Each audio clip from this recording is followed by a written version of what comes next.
Agora sim, gravando. Vamos lá oficialmente. Então, boa noite a todos. Bem-vindos a mais uma live da Carta InvaCapital, dessa vez de agosto. Vamos começar com o Rafael dando um panorama aí da economia brasileira. O que aconteceu, o que a gente acha que vai acontecer aí pela frente. A impressão que dá é que a pandemia está ficando para trás, né?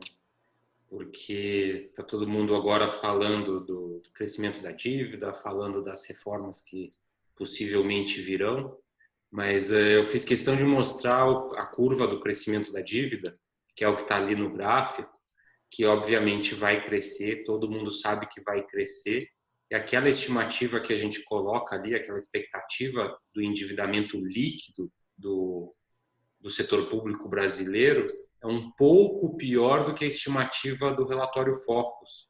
O relatório Focus é do Banco Central e faz uma pesquisa com diversos analistas e economistas. Então, o resultado da expectativa do relatório Focus é um pouquinho melhor do que essa que a gente apresenta ali.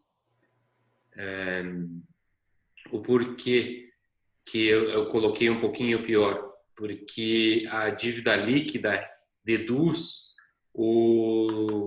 as reservas internacionais brasileiras. E a reserva internacional cresceu por conta da alta do dólar. Então, acabou maquiando um pouco o crescimento da dívida. Aí, claro que ninguém sabe se isso vai acontecer, mas eu tentei normalizar o valor da reserva, trazendo o dólar para algo próximo de 4. O que não é nenhuma aposta, mas é só para mostrar que o endividamento líquido talvez seja um pouquinho pior do que as estimativas, caso o dólar volte para um padrão normal, que eu considero que seria algo próximo de 4. Mas isso daí todo mundo está vendo, o mercado inteiro está vendo e não está preocupando. Por que não está preocupando? Primeiro, a taxa de juros do Brasil hoje é a mais baixa da história. A captação do governo está sendo a um custo próximo de 4% ao ano. A gente pode falar aí desde 2% nas LFTs, que segue a taxa básica de juros, até algo próximo de 6%, no máximo 7% ao ano, nos títulos de longo prazo indexados à inflação. Então, o Brasil nunca pagou tão barato para captar recursos. E também o mundo inteiro está com um nível de endividamento muito elevado. Então, os peers do Brasil, os comparáveis com o Brasil, estão com um endividamento mais elevado. Claro, China tem muito caixa, Chile é um país que tem muito pouca dívida, mas na média os países do mundo todo vão se endividar mais esse ano. Então não é nenhuma novidade, todo mundo sabe disso, e a inflação ficando razoavelmente baixa, a taxa de juros vai ficar razoavelmente baixa e não tem grandes riscos de insolvência. Claro, desde que o Brasil volte a crescer em algum momento do futuro. Não crescemos no ano passado, mas foi por uma razão até que boa, porque o governo reduziu de tamanho, reduziu seus gastos e acabou contribuindo negativamente para o crescimento do PIB. Então, esse crescimento da dívida não precisa se preocupar, pessoal. Todo mundo sabe que vai crescer e todo mundo já colocou isso nos preços. Caso isso piore muito, se o endividamento não parar, o endividamento líquido não parar abaixo dos 80%, o endividamento líquido chegar a 100%, o endividamento bruto chegar a 120%, aí o cenário pode ser outro.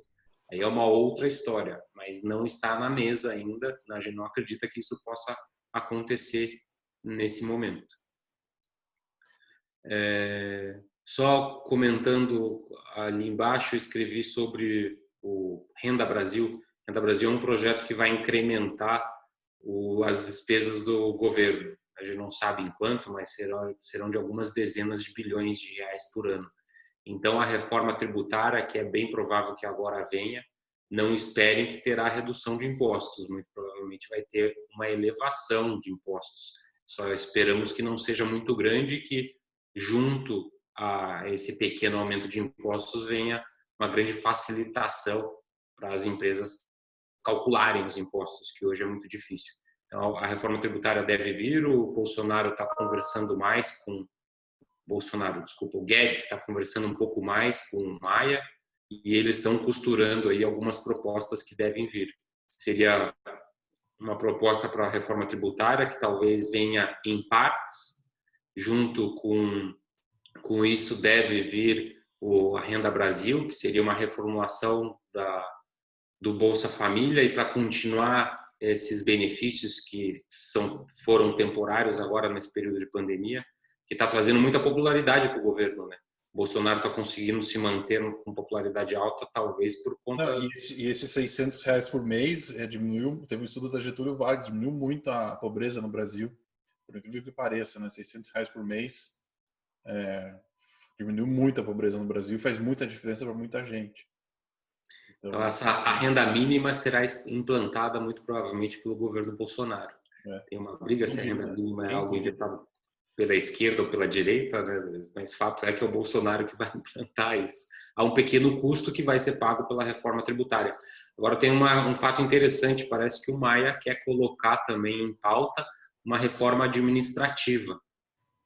Não sei, ele pode ser inteligente de botar a Renda Brasil junto com a reforma administrativa, para tentar aprovar ambos, porque o dia que ele quiser aprovar a reforma administrativa sozinha, acho que vai ser muito difícil, porque vai ter muita força contra, né?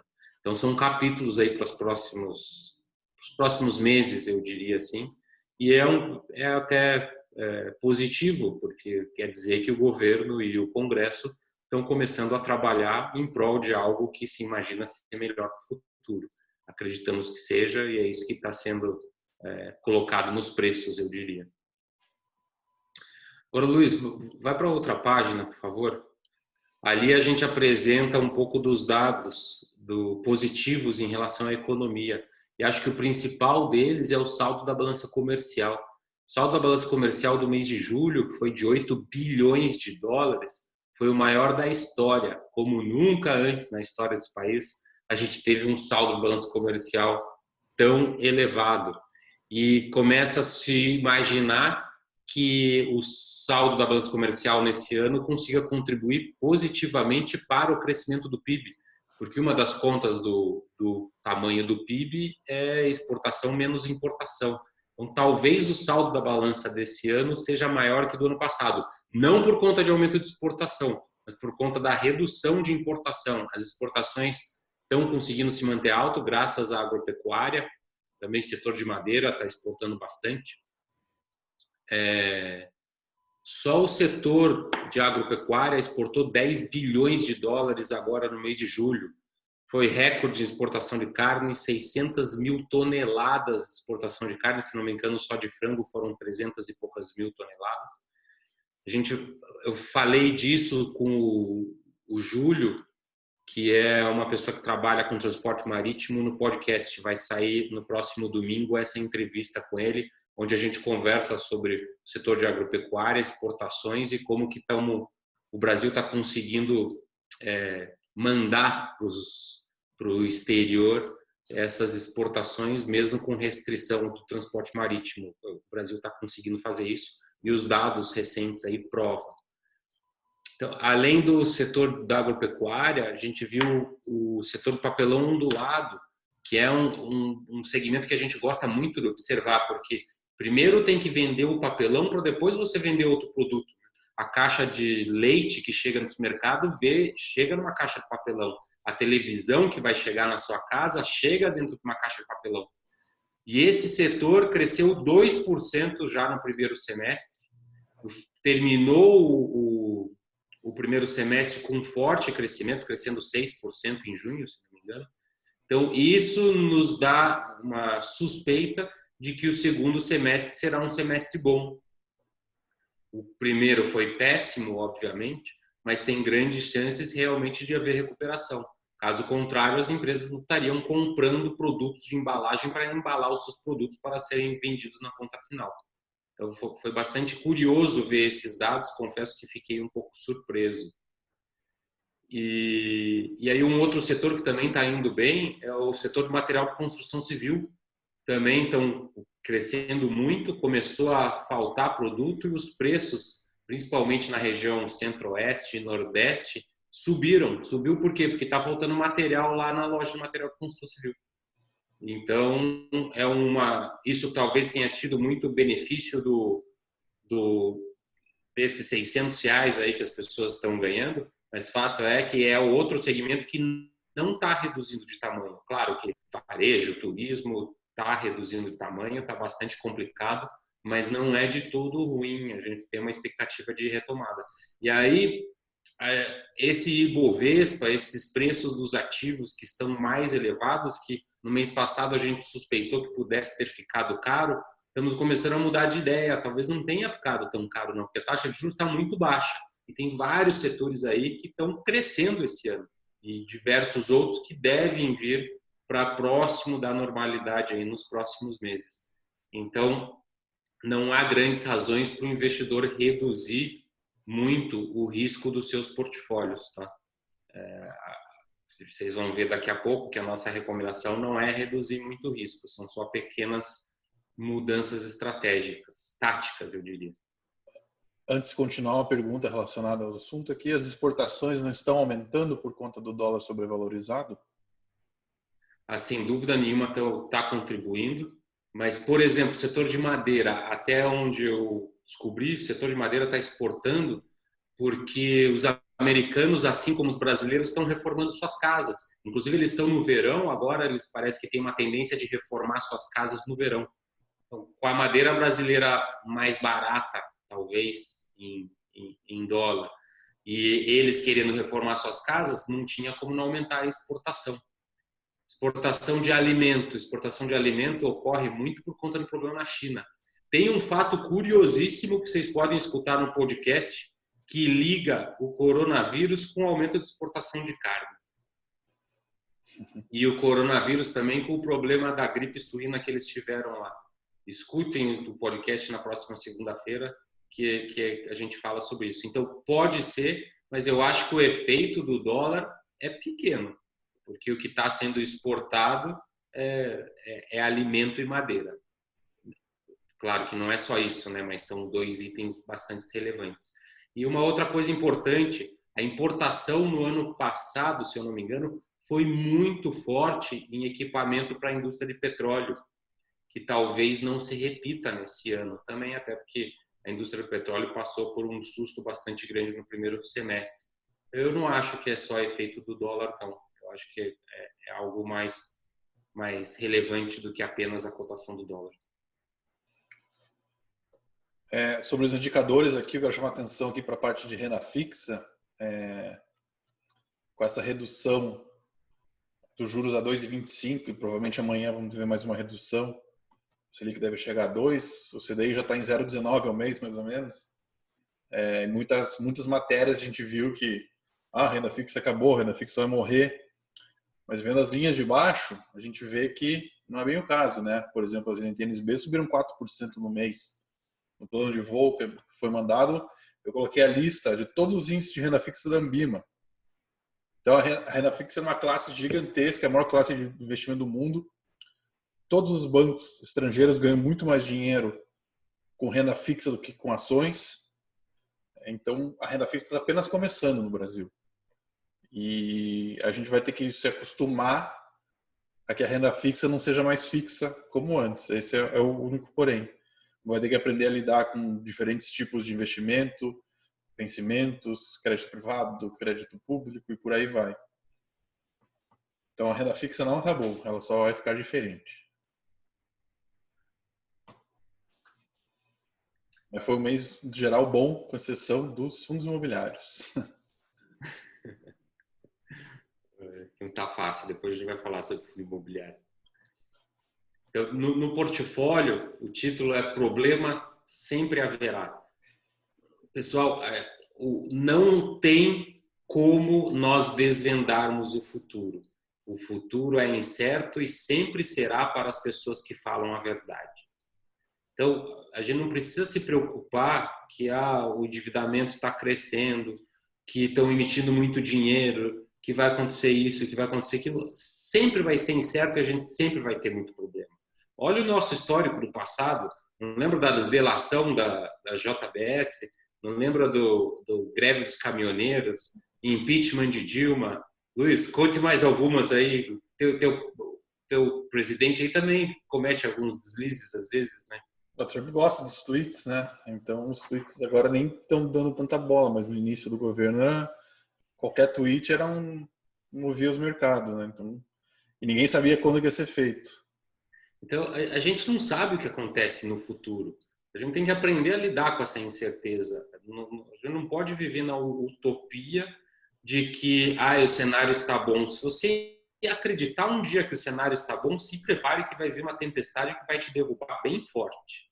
E mesmo que a gente soubesse o que vai acontecer no futuro, é muito difícil mensurar o impacto disso nos investimentos.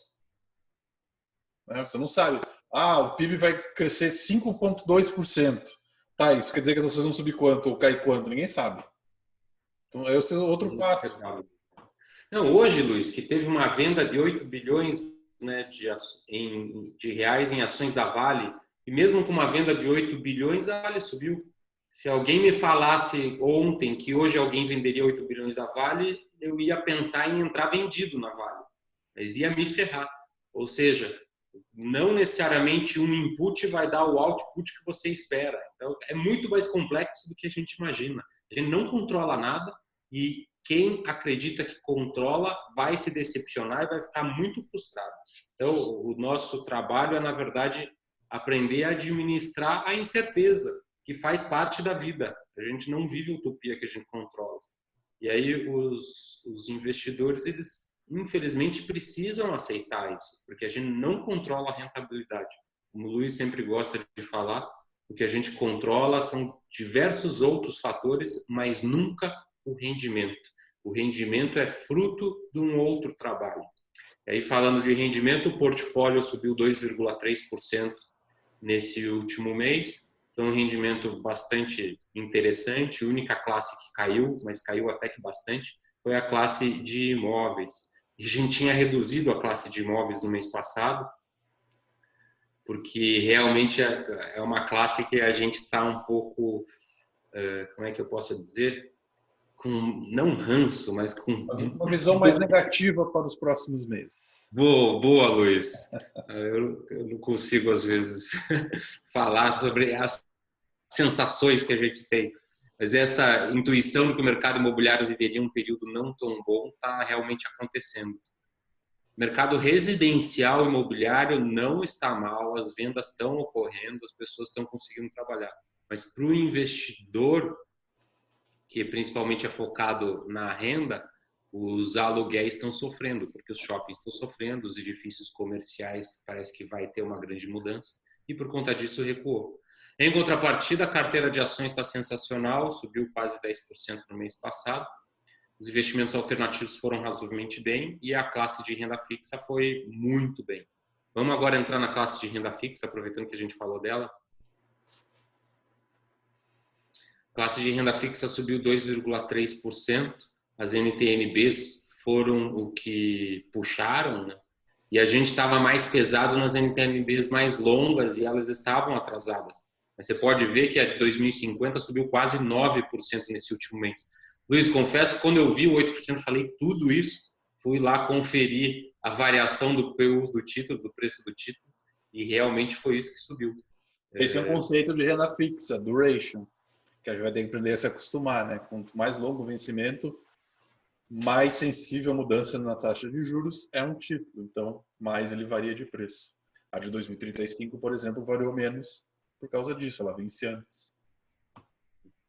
E os fundos de crédito privado que estavam nos dando trabalho, eles estão se recuperando e a gente fez um call essa semana.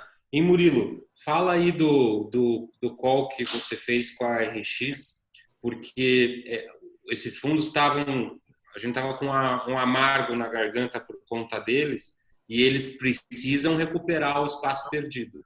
Agora, a boa notícia é que o rendimento potencial aí dos títulos que estão na carteira deles estão bem acima do CDI, né? Sim, aumentou bastante a expectativa de rendimento. Bom, na verdade, quando tudo caiu, né, em março, esses fundos que não costumam ter volatilidade caíram bem também, né? E o rendimento deles, eles tiveram uma desvalorização. A primeira coisa que você faz quando alguma coisa cai é ver se justifica você continuar, se não tem nenhum risco de crédito, principalmente na renda fixa, né? E foi o que a gente fez, na época a gente conversou com todos eles e a gente avaliou a carteira e a gente viu que risco de crédito não havia. Mas de mercado houve, tanto é que caiu bastante, e esses títulos desvalorizaram. Acho que é legal comentar, eu tentei explicar na carta, depois eu vou ler ali, mas a ideia é que esses títulos desvalorizaram e passaram a render mais a partir desse momento. Então, um exemplo, eu tentei utilizar o mercado imobiliário para explicar como funciona a renda fixa, né? Imagine que você tem um imóvel de 100 mil reais e você ganha 0,5%, ou seja, 500 reais por mês, e por um motivo qualquer, esse imóvel passa a valer 70 mil reais. Então, assim, o aluguel, né, se nada mudar nisso e continuar alugado, você vai continuar recebendo 500 reais. Esses 500 reais que antes era 0,5% passa a ser 0,7%. É a mesma coisa que aconteceu com os títulos de renda fixa. Eles desvalorizaram e agora eles passaram a ter um rendimento, passarão, né? E já, se você for ver, vamos ver qual foi o rendimento do Arts. Foi 0,7%. Os dois. 0,7%. Então, você imagine, a expectativa é que, eu acho que já deve ser o terceiro mês que ele está vindo mais ou menos com esse rendimento e a expectativa é que mantenha. Eu escrevi ali que o carrego desse fundo subiu de CDI mais 0,20 para CDI mais 1,7. Então, a gente pode esperar aí uma recuperação, digamos assim, mantida para os próximos meses, né? Não só dele, como do Capitânia, né? Eles têm mais ou menos a mesma característica. E a rentabilidade nos últimos 12 meses está em 5,7%. A gente está perdendo nos últimos 12 meses para o benchmark, que está dando 7%. Mas do ano está muito parecido. No ano ali a gente está com 2,5 contra 3,3 do benchmark, que é o IMA geral XC. Aqui a gente obviamente não compara com o CDI, que não seria justo comparar essa carteira com o CDI. Muito difícil ganhar do IMA geral, mas a gente vai continuar trabalhando para chegar mais próximo dele. Essa daqui é a única carteira que a gente está perdendo o benchmark, é a carteira de renda fixa. Agora vamos para a carteira de imóveis, que é a carteira que está no momento mais sensível. Ali naquele gráfico a gente está apresentando a diferença do rendimento mensal médio do ano passado de todos aqueles fundos contra o rendimento do último mês, agora no mês de julho. Vocês podem observar que o HGBS, que é o fundo de shopping, despencou de uma média de quase 1,5, veio para 0,20, 20 centavos por cota o rendimento pago agora no mês de julho. Claro, os shoppings que ele é sócio estão praticamente, não estão mais fechados, mas ainda estão bastante vazios, eles não têm mais dinheiro para repassar para os cotistas. O BPFF, que é um fundo de fundo, caiu, o HGRE, que é de edifícios, caiu um pouquinho, até caiu pouco. Eu acho que à medida que os aluguéis forem vencendo e não forem renovados, tem boa chance do HGRE sofrer ao longo dos próximos meses e trimestres. O HGLG, que é de logística, esse não está caindo, até está subindo um pouco. O FIIP 11, que é o RB Capital Renda 1, né? Ele está caindo bastante, só que ele pagou um rendimento monstruoso no mês retrasado. Então, essa diferença na média desse ano não está tão grande assim. Só que ele está com um imóvel relevante, vazio, dentro da sua carteira e vai continuar até que esse imóvel fique ocupado, vai continuar pagando um pouco menos do que a média dos anos anteriores. O VILG 11, que é de logística, da 20 Logística, da gestora 20, também está pagando um pouco menos do que a média do ano passado. Então, esse é o cenário dos fundos imobiliários. Eles estão pagando menos. Se eles tivessem continuado a pagar a mesma coisa, os fundos não teriam caído, já teriam recuperado toda a queda e possivelmente estariam num preço até maior do que o do passado. E aí, o que a gente está recomendando aqui? A gente está recomendando vender o HGBS, que é o RED Brasil Shopping, e levar esse dinheiro para a classe de ações e comprar a BR Malls. Por que a gente está fazendo isso? Por duas razões. Primeiro, que o HGBS está com pouco caixa. Então, se os shoppings que eles são sócios precisarem de dinheiro, ele vai ter que chamar aporte de capital de seus cotistas. E a segunda razão é por conta da reforma tributária, que existe uma boa possibilidade dos fundos imobiliários passarem a pagar imposto de renda sobre os dividendos. Então, essas duas coisas nos levaram, esses dois fatos nos levaram a querer recomendar ações e não mais fundo para o mercado de shopping. Daqui a pouco eu vou falar da BR Malls ali na classe de ações. Luiz, o rendimento, como é que está? O rendimento dos últimos 12 meses continua positivo em 4%, contra 2% do benchmark. A diferença desde o início está gigantesca ainda, 210% o rendimento que a gente está conseguindo, contra 150% do benchmark. Está sensacional esse resultado, mesmo a gente esse ano estando um pouquinho atrás. Agora, aí a classe de ações. A classe de ações, eu escrevi ali 2012 e 2013, que foi o segundo e terceiro ano das nossas recomendações, foram bastante difíceis para a classe de ações. Naquela época a gente estava com retornos excepcionais nas outras classes, mas na classe de ações não. Agora, os últimos anos está sendo realmente sensacional. Esse ano a gente está com chave de ouro. Estava até comparando as nossas recomendações com as recomendações que o Valor expõe no seu site. Lá tem umas 20 instituições que expõem suas recomendações. Se as nossas recomendações estivessem lá, seria a terceira ou quarta melhor recomendação nesse ano. A gente está com uma rentabilidade positiva no acumulado do ano de 11,4%, 11,5% praticamente, e o mercado de ações está caindo 10%. É 10%, Luiz? Está caindo? Quase 11%. Isso o IBRA, né? Porque o Ibovespa está caindo um pouco mais. Tem que ver no começo. Ó. Deixa eu ver aqui, eu vejo aqui. Ó. O Ibovespa está caindo 11%. Um pouquinho mais, achava que era até um pouco mais. Esse ano a gente está ganhando da referência em... Vai para a próxima página, Luiz. Isso. A gente está ganhando da referência em 20 pontos percentuais.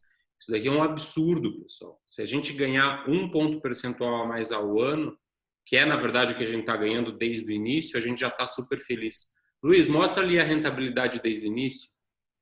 160% a nossa carteira de ações contra 135% do IBRA, que nesse período foi muito melhor do que o Ibovespa. Muito melhor não, mas foi melhor que o Ibovespa. O Ibovespa deve ter sido aí uns 100%, 110%. 1% ao ano significa ao longo de 8 anos 30% a mais. Então, alguém que tinha 100 mil reais lá em 2012, quando a gente começou isso, hoje teria 260 mil reais nas nossas recomendações, contra 230 mil reais no IBRA sem custo, né? Mas a nossa carteira também é parcialmente sem custo. Então, 30 mil reais a mais em cima de 6 mil é bastante dinheiro. Imagina se fosse 1 milhão. Então, 1 ponto percentual a mais ao ano é sensacional. E a gente já está conseguindo muito mais do que isso aí nos últimos anos, tirando um pouco atrás ou lá de trás.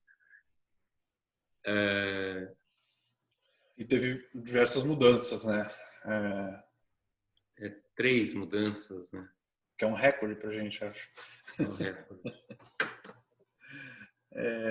A primeira mudança foi só uma troca de estratégia dentro da própria Dália. Antes a gente tinha o fundo Dália Institucional FIA, um fundo de ações, e trocou pelo Dália Total Return, que é um fundo long biased, que é um fundo de ações, mas esse long biased quer dizer que o gestor pode controlar a exposição dele ao mercado, né? Então ele não fica o tempo todo 100% comprado em ações, ele consegue chegar a 50%, em média em torno de 60%, 50% ao longo do tempo. O que a gente acha válido nesse momento de que as ações subiram muito, a gente acha que está muito perto do preço justo. Então a gente reduz a volatilidade da carteira desse jeito. Perfeito. Lá no começo do ano, no final do ano passado, a gente colocou o Opportunity Long Bias, que era com esse objetivo, e deu bastante certo, porque o mercado depois recuou, ele recuou muito menos. E agora que o mercado voltou para um nível que a gente não considera mais tão barato assim, a gente está fazendo a mesma coisa numa outra parte do dinheiro, tirando de puramente comprado para um outro produto que pode ficar parcialmente comprado em bolsa de valores. Ou seja, se recuar o mercado de ações, ele vai conseguir amortecer, ou pelo menos esse é o objetivo, que ele tente amortecer. Aí a outra recomendação que eu tinha comentado ali, a BR Malls incluir. Por que a gente incluiu a BR Malls e não Iguatemi, Multiplan, Alliance, Sonai ou General Shopping, que são os shoppings que tem na bolsa? Porque a margem que a BR Malls tem é uma margem sensacional, similar à do Iguatemi e à da Multiplan. Uma margem EBITDA próxima de 70%, uma margem líquida próxima de 50%. Claro, nos períodos normais, né? Esse segundo trimestre vai ser bem diferente disso. E eles estão com 800 milhões de reais em caixa. Eu fiz a conta, eles poderiam ficar fechados por 1 ano e meio, pagando todas as despesas financeiras, pagando a dívida, porque nos próximos 12 meses praticamente não tem dívida vencendo. Então, pode fechar todos os shoppings por 12 meses que eles conseguiriam aguentar mais de 1 ano. E a outra razão é que a BR Malls custa praticamente metade do que custa a Multiplan e a Iguatemi de maneira relativa. Ela está abaixo do seu valor patrimonial, se não me engano, 70% do valor patrimonial, enquanto as outras duas são bem acima do valor patrimonial, praticamente 200%, o dobro do valor patrimonial. Então, a gente acha que seria a melhor opção para repor o segmento de shopping. Você vai falar, Rafael, meus shoppings estão parados, estão fechados, como é que você está apostando nisso? A gente tinha 2 fundos imobiliários de shopping, reduzimos a exposição de shopping no primeiro trimestre do ano, ali entre fevereiro e março, acho. Acabou sendo bom, porque o mercado de shopping vai demorar mais para recuperar. A gente só não sabia que edifício sofreria ainda mais. Também reduzimos exposições em edifícios comerciais. Mas nós cremos que em um prazo aí de próximo de 1 ano e meio, os shoppings voltarão a muito próximo da normalidade. Ou seja, o Natal do ano que vem, a gente acredita que vai ser muito próximo da normalidade. Então, por isso, a gente vai manter mais ou menos o mesmo volume de recursos que a gente acredita ser adequado para os nossos investidores, a gente vai manter nesse segmento de shopping. Podemos estar errado? Claro, podemos estar errado. Mas se a gente tiver certo, a gente acredita que tem potencial de subir pelo menos uns 50% essas ações da BR Malls até o final do ano que vem. E aí a gente acredita que vale a pena correr esse risco, porque o potencial de retorno é bastante interessante. BR Malls está caindo 50% nesse ano, então se fosse voltar para o preço do começo do ano, ela teria que subir 100% ainda. E recuperou muito pouco, obviamente. Aí a outra alteração é sair da Schultz. A Schultz é uma empresa principalmente de compressores, compressor de ar, e teve um bom desempenho aí nos últimos meses, teve uma recuperação ótima, e a gente acha que seria o momento de sair dela e buscamos um outro fundo de investimento. Como a gente está trocando o Dália normal para o Dália Long Biased, a gente está colocando um outro fundo ativo, que é para ficar sempre comprado. Esse fundo é um fundo que tem boa volatilidade, ele tem um histórico bastante interessante, só que não é todo ano que ele vai tão bem. O ano passado ele foi muito bem, esse ano ele não está indo tão bem, não me preocupo com isso. Espero que o ano que vem ele tenha um desempenho extraordinário, até porque esse ano a gente já criou bastante gordura, estamos ganhando 10% esse ano em ações, que é o que a gente ficaria bastante feliz de ganhar ao longo de 1 ano, e ao longo de 1 ano normal. Esse ano o mundo está praticamente acabando e a gente está ganhando 10% em ações. Então, se manter isso até o final do ano, eu já estaria bastante feliz. Então, o RIX pode trazer rentabilidade para nós só no ano que vem, que a gente vai estar bastante feliz e satisfeito com ele. Queria só fazer um outro comentário. Falamos na live passada de banco, né, do Itaú. E hoje os bancos caíram bastante. O Itaú, se não me engano, estava caindo 5%. Se puder dar uma olhadinha aí, Murilo. A gente tem Itaúsa, que é a dona do Itaú. E, putz, eu ainda não tive coragem aqui de tirar a Itaúsa. A gente sempre gostou de ter o setor bancário, e Itaú é o nosso banco favorito. Mas por cada dia que passa, eu estou ficando com mais receio dos bancões. É algo que nunca se imaginou, mas os próximos 10 anos eles podem ter um pouco de dificuldade. A entrada do Open Bank, essas fintechs, taxa de juros mais baixa, talvez o mercado bancário brasileiro passe a ter taxas de retorno mais baixas do que eles tiveram nos últimos 10, 20 anos. Possivelmente todas as corretoras virem banco, né? A XP vai lançar o cartão dela, acho que a Warren eventualmente vai fazer isso, outras corretoras devem fazer. Então começar a entrar um monte de banco aí, os bancos digitais talvez virem corretoras. Então vai ter O Banco Inter abriu o home broker, então. eu vi isso hoje. A XP vai lançar um cartão de crédito, a Warren também, né, Luiz, vai lançar um cartão de crédito. Então, e tem uma outra coisa, a briga que o Itaú comprou com a XP, eu acho que não foi nada boa. Mexeu no vespeiro, né? Lembrando que a XP hoje vale mais que o Banco do Brasil em bolsa, né? Vale mais que o Banco do Brasil? Vale mais que o Banco do Brasil. Vale metade do Itaú. Então, eu não ficaria impressionado se a XP passasse o Itaú em valor nos próximos 10 anos. Mas o Itaú é dono de metade da XP, então não tem como. É verdade. Então, da carteira de ações está tendo várias movimentações, mas na verdade são só ajustes para entrar a BR Malls aí. E só então sobre o rendimento, o Itaúsa caiu 4,5% e Itaú caiu quase 6%, 5,8%. Não vi os outros bancos, mas imagino que tenha sido o segmento. Os outros estavam caindo próximo de 3%, se eu não me engano. Mas o segmento todo caiu, o Itaú caiu um pouco mais. Tem um comentário aqui sobre o Itaú dizendo que vi que caiu 43% do trimestre de 2020, né? Deve ter sido o resultado trimestral, o lucro caiu 43%. Foi. Mas não é nada, nenhum banco no mundo foi preocupante o resultado devido ao Covid. Basicamente, todos os bancos tiveram lucro reduzido porque todos os bancos aumentaram a provisão para perdas. Então, não há efeito caixa, é só um efeito contábil. Se mês que vem, no próximo trimestre, todos os bancos voltarem ao normal com essa provisão, a gente vai uma explosão nos lucros, né? Então, é o que deve acontecer ao longo dos próximos trimestres. O Itaú sempre é bastante conservador nesses momentos, né, Luiz? É. Agora tem o efeito positivo dele gerar menos lucro contábil e pagar menos imposto de renda, né? Os bancos pagam 42% de imposto de renda sobre o lucro.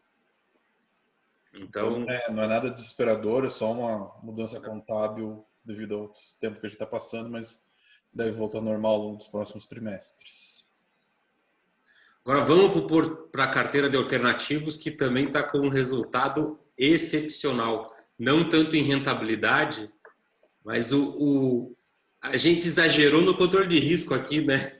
Hoje o Murilo estava falando sobre isso, escreveu sobre isso também. E a gente exagerou no controle de risco. Luiz, mostra ali a diferença da volatilidade da nossa carteira para o índice. Na nossa carteira, esse ponto aqui, 1. Aqui no eixo X, a gente tem o risco, né, que é a volatilidade, 5% ao ano, aqui 11%. O índice que a gente compara é o vermelho, que é o IHFA da Ambima. Uma volatilidade gigantesca aqui de 10,5%. O 2 é o índice do BTG e FMM, mas ele tem vários fundos fechados. E o 3 só tem fundos abertos do BTG. Então, nossa carteira, mesmo com risco muito mais baixo, está dando uma rentabilidade bem maior. E a gente vai fazer... um pouco maior, né? Um pouco. Aí a gente está ganhando bonito no risco. Aí, e tem um detalhe, né? A gente hoje tem 6 fundos. Estamos fazendo 2 trocas, mas são 6 fundos que a gente tem em recomendação. E em rentabilidade estamos empatando e no risco a gente está ganhando bonito. É como, eu diria assim, é como se a gente estivesse jogando vôlei, o nosso time com 3 jogadores e o adversário com 6. E a gente está ganhando. Estamos ganhando meio na dureza, de pouco. Uma diferença pequena, mas estamos ganhando com só metade dos jogadores do adversário. Isso daqui não existe, pessoal. Isso daqui é um negócio sensacional. Só que parece que a gente exagerou um pouco no controle do risco. E as mudanças que estão sendo feitas agora nesse mês é para a gente aumentar um pouco o risco da carteira dos investimentos alternativos. Com isso, a gente imagina que a gente consiga nos distanciar dos benchmarks em rentabilidade. Agora, a gente está pensando não mais em controlar o risco e trazer um pouco mais para cima o resultado. Então, ali naquela flechinha é o que a gente deseja que aconteça. Vamos aumentar um pouco o risco, ali da casa dos 5 para a casa dos 7. Entretanto, vamos tentar elevar a rentabilidade. Esse é o nosso desejo com essas alterações de 2 fundos que estamos fazendo ali. Murilo quer comentar sobre os fundos? Eu vou falar então só as trocas, né? A gente está tirando o Ocan Equity Hedge e colocando o Ocan Retorno Absoluto. É uma troca de fundo da mesma casa, que a intenção é... Eu gosto bastante dos fundos da Ocan, não é à toa, já acho que é o terceiro fundo que a gente coloca. Os gestores são muito bons e eles têm... a Ocan tem uma correlação interessante com a nossa carteira. Ter os dois na carteira não faria sentido porque eles ficariam muito parecidos. Mas trocando um pelo outro, que aumentaria só a volatilidade, na carteira ela fica bem coesa, fica bem equilibrada. A outra mudança que nós fizemos foi a troca do Távola Long Short pelo Mote, acho que é Mote Capital Equity Hedge. São fundos também com estratégia, eu acho que deveria ter colocado ali long short, é uma estratégia também long short, tá? Assim como o Távola. Tá errado ali, temos que alterar. A estratégia ali tá errada. Isso, Então ele também ele não fica muito correlacionado com a carteira, apesar de ele ser um pouquinho mais correlacionado com o Távola, mas ele traz uma volatilidade maior, ele traz mais risco. O objetivo é esse, a gente trazer mais risco e ter uma expectativa de valorização maior. Eu acho que é isso. É uma casa, assim, eu escrevi que ela é nova, mas ela já tem 4 ou 5 anos e a equipe já tem 20 anos aí, somado, deve ter alguns anos de experiência, né? Então, são várias pessoas que passaram por casas grandes e que têm bastante experiência para gerir o capital. Sobre o Ocan, só uma curiosidade, a gente começou muito tempo antes de virar o Ocan, era Brasil Plural, com o Ocan institucional. Aumentamos um pouco o risco para o Equity Hedge, agora está aumentando mais o risco para o retorno absoluto, à medida que os juros estão caindo. Agora faz pouco sentido, né, você pagar 1, 2% de taxa de administração para um fundo multimercado para ele render 130 do CDI. Então a gente está elevando mesmo os riscos, porque agora 130, 150 do CDI não faz sentido, tem que render pelo menos CDI mais 2% para fazer sentido. Eu acho que a partir de agora essa conversa de 100 e tantos por cento do CDI vai acabar também, né? Vai ser medido de outra forma o resultado dos fundos. Acho que o mercado de hedge funds, né? A gente não fala muito aqui no Brasil, não chama de hedge. Nos Estados Unidos, o Luiz já está acostumado, né? Tem muitas casas. Aqui também tem, mas eu acho que elas vão ganhar cada vez mais espaço e elas vão ter que fazer um trabalho espetacular para justificar essas taxas de administração, né? Ou elas baixam, né? Na carta anterior eu escrevi isso. Ou elas vão baixar a taxa de administração, ou elas vão entregar mais. São as duas opções que elas têm. Não tem muito o que fazer. Porque o mercado vai selecionar, né?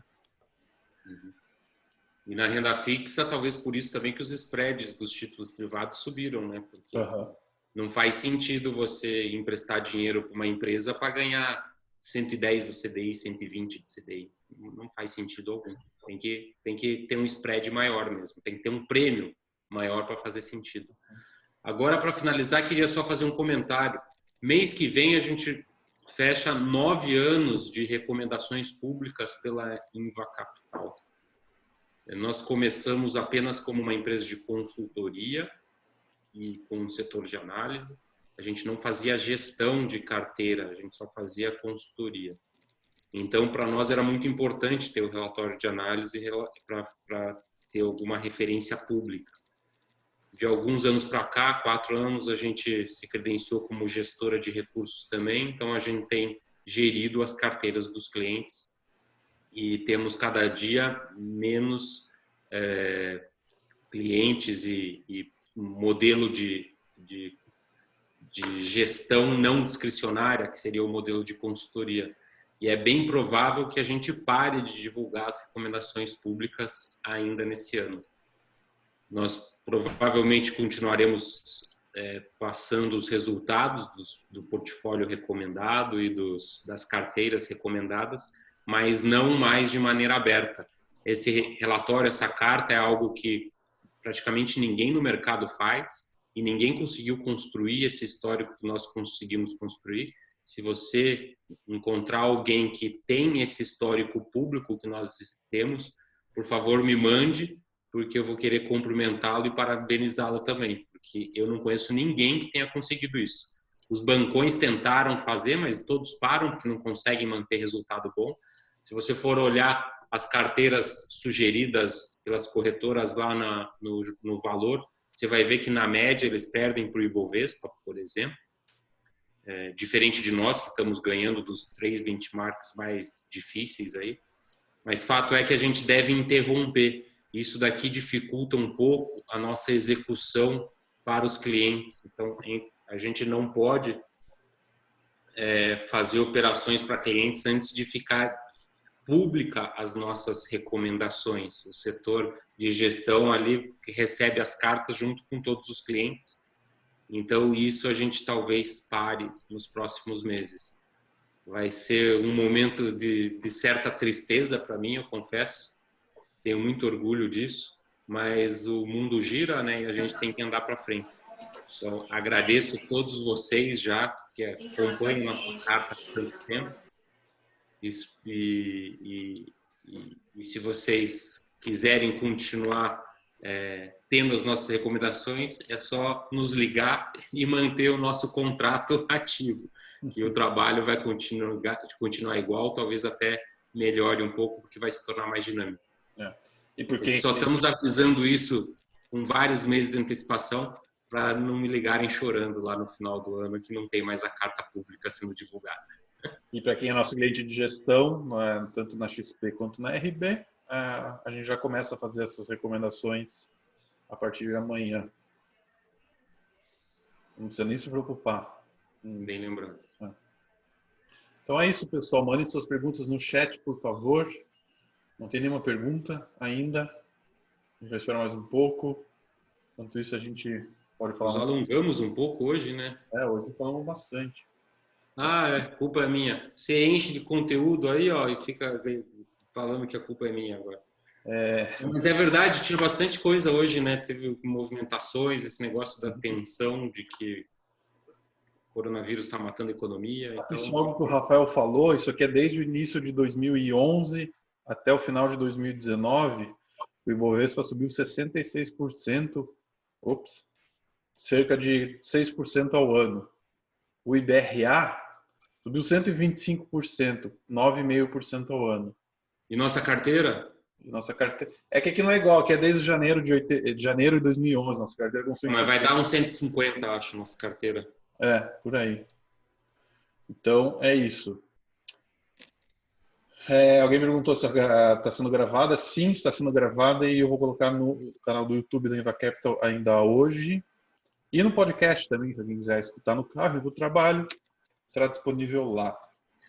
O canal do podcast é o Plano de Voo, certo, Luiz? Eu mandei o link aqui no chat para todo mundo. Tá no Spotify, tá na Apple. Na Apple, se você procurar Inva Capital ou Plano de Voo nesses lugares, vai achar e assina o canal, que sempre tiver atualização, novo episódio, alguma coisa, você recebe automaticamente notificação. Ô Luiz, e o plano de voo escrito, o blog está sendo atualizado uma vez por mês? É isso? Eu atualizo, daí também ponho os episódios aqui do podcast no blog, os vídeos do YouTube dá para acessar por lá também, então é outro jeito. O blog também é o plano de voo. Acho que se colocar no Google lá, blog plano de voo, vai para o nosso blog. Mas está dentro do nosso site, tem um link lá direto para o blog. O blog ficou uma coisa tão arcaica, né? Parece que eu estou falando coisa Orkut. O blog ainda é relevante. Então é isso, não tem mais perguntas, porque todo mundo se manteve firme e forte, a maioria das pessoas até o final, então foi bom, pelo jeito. E sempre que tiverem dúvida, podem nos contatar, e-mail, WhatsApp, que a gente tenta responder o mais brevemente. Então é isso, pessoal. Muito obrigado a todos e até o próximo. Obrigado. Tchau, tchau, pessoal. Tchau, boa noite. Obrigado.